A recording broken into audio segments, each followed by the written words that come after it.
Hi hello అండి అందరికీ welcome back to our channel Kumari కేఎండ్సి. అందరూ బాగున్నారా ఫ్రెండ్స్?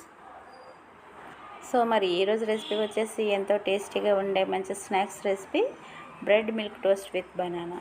చాలా ఈజీగా చేసుకోవచ్చు. చాలా తక్కువ ఇంగ్రీడియంట్స్తో మనం ఈ స్నాక్స్ని అయితే ప్రిపేర్ చేసుకోవచ్చు అనమాట. చాలా బాగుంటుంది. మరి వీడియోని అయితే స్కిప్ చేయకుండా లాస్ట్ వరకు చూసి లైక్ ఇవ్వడం అయితే మర్చిపోకండి ఫ్రెండ్స్. మరి దీని ప్రాసెస్ చూద్దామా? ఈ రెసిపీ చేసుకోవడానికి ముందుగా ఒక బౌల్లోకి కొన్ని పాలు వేసుకుని దీంట్లోకి ఒక 2-3 స్పూన్లు షుగర్ వేసుకోవాలి. పాలు కాస్త గోరువెచ్చగా ఉంటే బాగుంటుంది.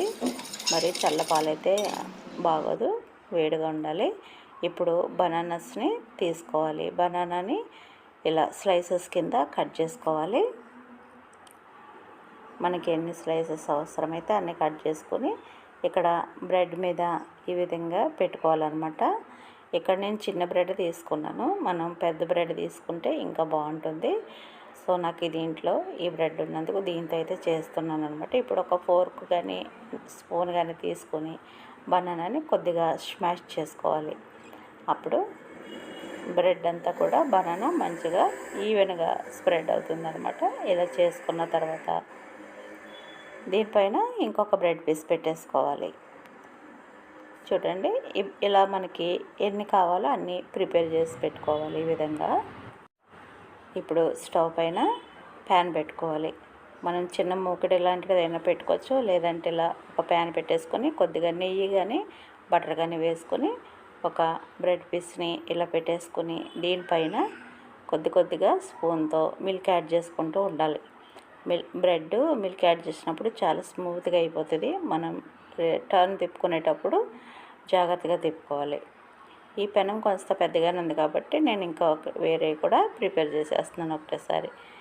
అది పక్కకు జరుపుకొని కొంచెం ఈ విధంగా ఇంకొకటి కూడా పెట్టేసుకుంటే మనకి గ్యాస్ కూడా కలిసి వస్తుంది అనమాట. ఒక్కదాని మీద ఒక్కొక్కటే చేస్తే చాలా టైం పట్టేస్తుంది కదా. ఈ విధంగా చేసేసుకుంటే మనకి ఒకటేసారి 3-4 బ్రెడ్ పీసులని ప్రిపేర్ చేసేసుకోవచ్చు. ఇలా పాలు వేయడం వలన మనకి బ్రెడ్ చాలా స్మూత్ అవుతుంది అనమాట. ఇప్పుడు బ్రెడ్ ఒక పక్క కాలిన తర్వాత ఇంకో పక్కకి చాలా జాగ్రత్తగా టర్న్ చేసుకోవాలి. ఎందుకంటే చాలా మెత్తగా అవుతుంది. సో మనకి ఇరిగిపోయే ఛాన్సెస్ ఉంటుంది కాబట్టి కొంచెం చూసుకొని ఈ విధంగా చూడండి, చక్కగా పైన గోల్డెన్ కలర్ వచ్చింది కదా, ఈ విధంగా ఫ్రై చేసుకోవాలి. ఇలా చేసుకున్న వాటిని తీసేసుకోవాలి ప్లేట్లోకి. ఇవి మాత్రం మాడిపోనివ్వకూడదు. మాడితే కనుక అస్సలు బాగోదు టేస్ట్. ఇట్లా చక్కగా స్టవ్ని మీడియం ఫ్లేమ్లో పెట్టుకొని లేదంటే సిమ్లో అయినా సరే పెట్టేసుకొని ఇలా నెమ్మదిగా మంచి కలర్ వచ్చే వరకు ఇలా ఫ్రై చేసుకుని తీసేసుకుంటే చాలా బాగుంటుంది అనమాట. అంతే అండి, చూసారు కదా ఎంత సింపుల్గా చేసుకోవచ్చో. ఎక్కువ ప్రాసెస్ ఏం లేదు. చాలా తక్కువ ఇంగ్రీడియంట్స్తో మనం టేస్టీగా మంచి స్నాక్ అయితే ప్రిపేర్ చేసేయచ్చు అనమాట. ఇలా కొంచెం వెరైటీగా కూడా ఉంటుంది పిల్లలకి.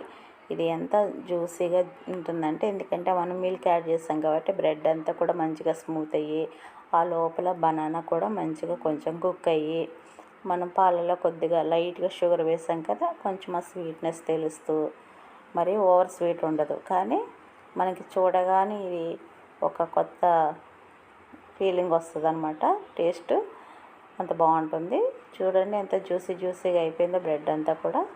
ఈ విధంగా చేసుకుని తింటే అప్పుడప్పుడు చాలా బాగుంటుంది అనమాట. పిల్లలు కొంచెం వెరైటీ కోరుకుంటూ ఉంటారు కదా, అలాంటి టైంలో ఇలా చేసి పెట్టండి ఫ్రెండ్స్, చాలా బాగుంటుంది. చూసారు కదండి, మరి bread milk toast with banana నచ్చితే మీరు కూడా డెఫినెట్గా ట్రై చేయండి ఫ్రెండ్స్. అలాగే మన ఛానల్ ఫస్ట్ టైం ఎవరైనా చూస్తుంటే ప్లీజ్ సబ్స్క్రైబ్ చేసుకుని సపోర్ట్ చేయండి ఫ్రెండ్స్. మరొక వీడియోతో మళ్ళీ కలుసుకుందాం. థ్యాంక్ యూ అండి. Thank you for watching.